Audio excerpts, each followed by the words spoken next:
Čau, já jsem Moby a dnešní video bude o prostě random vlog.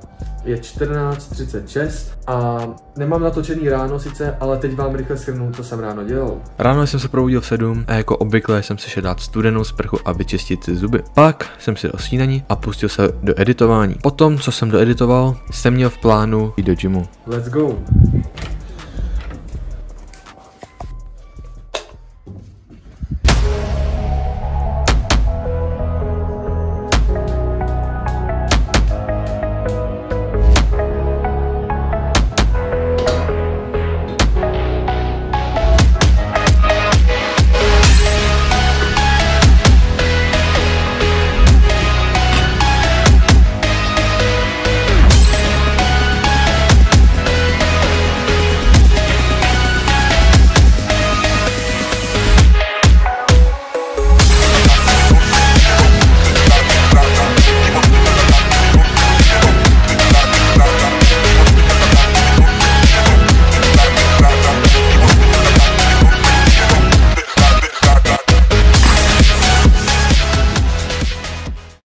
Tak, krásně po gymu, mám skvělý pocit, fakt dneska se cítím hrozně ultra produktivní. Teďko je 3:30, takže hodinku v gymu jsem pěkně byl. Teďko si půjdu dát nejspíš nějakou sváču, půjdu se ochladit do bazénu a jediný, co mi dneska zbývá, je tak asi, že si v 6-7 si sednu ke kompu. Na hodinku 2 si zaedituju a pak uvidím. Let's do it!